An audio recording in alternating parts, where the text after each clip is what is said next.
খুনি শেখ হাসিনা রায়ের কথা বলি। তার যে ফাঁসির রায় প্রথমে শোনানো হয় এবং সেটাতে আমরা সবাই সন্তুষ্ট, আমরা আহত এবং শহীদ পরিবার।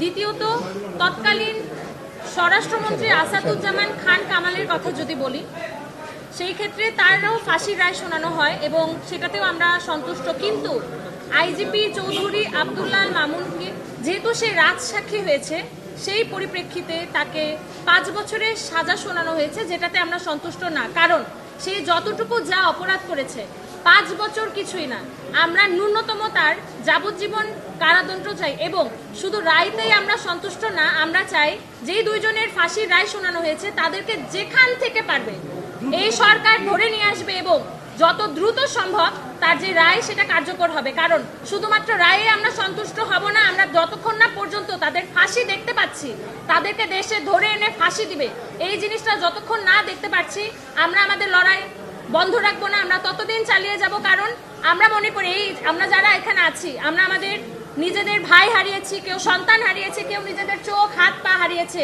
এগুলা কখনো ফেরত আসবে না। কিন্তু সেই মানুষগুলার ফাঁসি যদি আমরা দেখতে পারি, অন্তত আমরা নিজেকে সান্ত্বনা দিতে পারবো যে না, আমরা শাস্তিটা নিজের চোখে দেখেছি। তাদের ফাঁসি কার্যকর করার জন্য আমি সরকারের প্রতি আহ্বান জানাচ্ছি, যত দ্রুত সম্ভব তাদেরকে ফাঁসি কার্যকর করার জন্য। এবং আইজিপি চৌধুরী আব্দুল্লাহ মামুনের যে মাত্র 5 বছর রায় দেওয়া হয়েছে, আমি এই রায়কে আমরা শহীদের পরিবারের পক্ষ থেকে গ্রহণ করি না। আমরা শহীদের পরিবারের পক্ষ থেকে চৌধুরী আব্দুল্লাহ মামুনের কমপক্ষে যাবজ্জীবন আমরা শাস্তি আশা করছিলাম। আশা করে মাননীয় আদালত পুনর্বিবেচনা করবেন।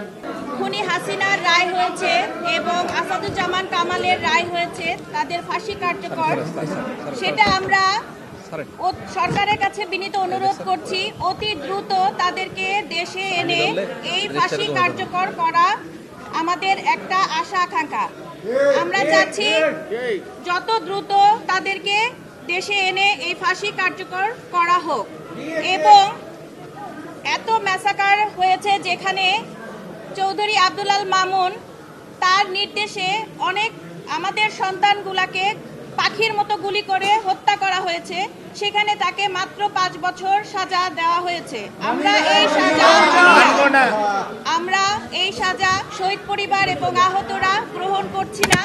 আমরা চাই তাকে সরকারের নিকট আমাদের বিনীত অনুরোধ, তাকে আবার বিবেচনা করে তাকে যাবজ্জীবন মানে অন্তত পক্ষে তাকে যাবজ্জীবন কারাদণ্ড দেওয়ার জন্য অনুরোধ জানাচ্ছি।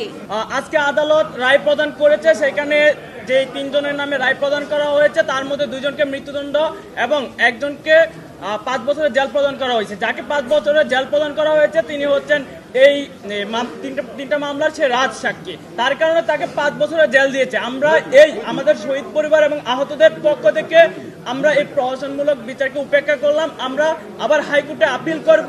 আমরা অন্ততপক্ষে তার যাবজ্জীবন আমরা আহত এবং শহীদ পরিবারের পক্ষ থেকে আমরা আবার নিবেদন করব।